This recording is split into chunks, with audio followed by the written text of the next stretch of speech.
Hi guys, Britt here from Studio Miscast, and I have a very special doll here with me. If you've been following my Instagram, you know that I got the opportunity to pick up a Kizuna Anniversary Edition at Anime NYC in November, and so I've had her for about going on like 2 months now. She is supposed to be Kizuna, but if you know Kizuna, she looks a lot different than the standard Kizuna does. Her eyes are like half closed. I'm a huge fan of dolls with half closed eyes, so for me, I had a complete weakness for her like right from the beginning. Just the way she's styled, I was really drawn to.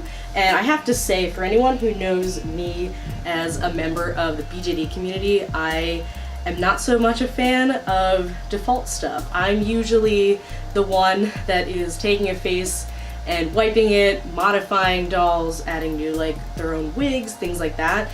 So for me to like actually have a doll that I want to keep in her default wig, her default eyes, and her default face up is really rare, and I think that's what makes Kizuna so special. So just for anyone that was wondering about the dolls that were sold at Anime NYC, they are Cortex hybrids. What that means is that she has vinyl hands and a vinyl head.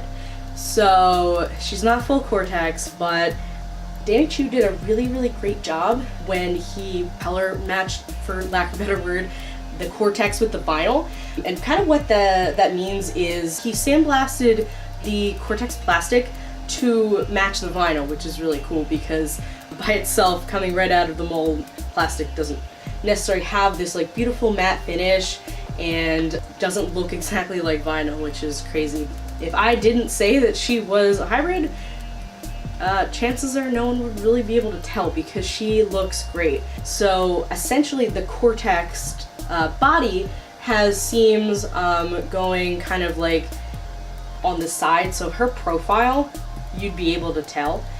The biggest gaps that I've noticed are on her thighs and on her bust part where her neck is. So really from the front you can't tell at all. Only when you turn her and when she's wearing short sleeves, tank tops, things like that, you can really tell. Otherwise you can't tell at all, which is pretty awesome. I've done a lot of like really heavy, like let's take Kizuna everywhere with me type tests and photographs, things like that, just to see like how she was and how she felt compared to say a resin BJD or even the vinyl Smart Dolls. The bottom line is there isn't that much difference. There really isn't. The one thing that I will say that is slightly different is her joint movements on her bust part and also her neck and her head. So her bust, she can move and she can kind of point upwards like really like a dramatic pose. Like you wouldn't really have someone pose like that, but it could make for like a really cool dynamic pose. And then coming down this way, she doesn't have as much range of motion as say the vinyl girls do. Sometimes when you are posing her, you can kind of see that her bust part pops out a little bit. Really not a huge deal here that snap. So sometimes like when you are overextending her joints, mostly in the bust part or mostly in her thighs, you'll see kind of that gapping happen, and you just kind of squeeze the parts together and put them back. I've been trying to be like very careful with her, but still trying to test out like how much stress the Cortex body can take versus say the vinyl or the resin. That being said, her head, she can actually move pretty much as normal. Her head tilts. It can go up a little bit, go down, but I've noticed that her range of motion in her neck, and Danny did mention this to me when I purchased her, is a little bit more limited than the vinyl girls. So up, down, and head tilt, it's a little bit, just a little bit more stiff, and you can't get that really dramatic head tilt that you can with the vinyl girls. The other thing I did notice is when she does sit, she sits a little bit more awkward than say like the vinyl girls, and maybe I'm just being really extra careful because she's the Cortex.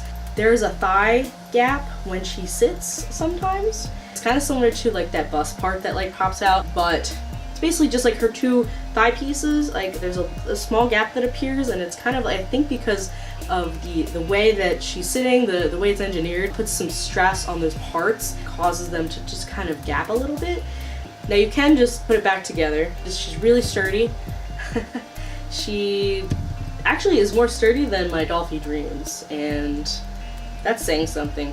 The cool thing about it is that this body, when it's a full Cortex doll, is going to be a lot cheaper than, say, the vinyl girls are. And that for me is the coolest part. You know me, I'm huge into Gundam, and all the Gundam kits that I put together and paint, they're all plastic injection mold kits. So very similar to Cortex, which is why I'm actually so excited about Cortex, so excited to own one. It's kind of like both my hobbies are coming together into one thing, so it's like a dream come true in a way. I'm actually like really looking forward to getting my hands on one of the Cortex kits that you put together yourself, because for me that's like, it's like a Gundam doll, like that's so cool, and maybe I'll make a Gundam doll, who knows. I just love the Smart Doll line, and the dolls are really magical. I kind of feel like I have a unique perspective coming from the BJD hobby and like being like hardcore into resin for like 12, 13 years now, and then like now I'm like discovering vinyl and like that there's like plastic injection mold dolls coming out, and like it's just like really cool to kind of see the hobby evolving and like seeing that there's gonna be more affordable options for us. So on a scale from 1 to 10, Cortex is probably sitting at 8 for me, because the price point's gonna be a lot lower, but she still has that quality. Like, she feels sturdy. She doesn't feel like she's gonna break. I feel like I could toss her on the floor and nothing would happen. She's just very sturdy. Like, she feels like a quality doll, like that you would, you know, spend a couple $100 on. And she's just a really nice mold. So like anyone that is thinking about getting Cortex or a Cortex hybrid when Danny Choo finally releases them, I would definitely like look into this option, especially if you've always wanted a BJD or always wanted like a Dolphy Dream or a Smart Doll that's vinyl but like couldn't afford it. Definitely look into this. And if you are a fan of the Kizuna sculpt, I definitely recommend her. She's got a beautiful profile. It's not like flat. She has a lot of dimension to her. She's got a lot of soul, and I would definitely recommend her if she's a sculpt that you are interested in getting. I think Cortex is really going to change the landscape in terms of how we buy and play with dolls. And being someone that like always takes their dolls everywhere, like I fly constantly, and I'm always taking a doll with me, or I'm taking road trips and like picture adventures or like video adventures, and even just like I brought my dolls to work and stuff. And just being someone that like is so involved in dolls, and like dolls are such a huge part of my life, the Cortex really is exciting because it's going to open a lot more doors, and hopefully we'll see more dolls kind of like this that we'll be able to take out and about. So if you have any questions on Kizuna or Cortex, anything like that, again, I'm not an expert since she just is not even out yet, but if you have any questions, like please feel free to like leave a comment, like message me, anything like that. I'll be happy to help you, or even just take more photos if you want to see like more details of Cortex or any sort of comparisons. But yeah, overall, Cortex is awesome. Thanks for watching, guys. See you later.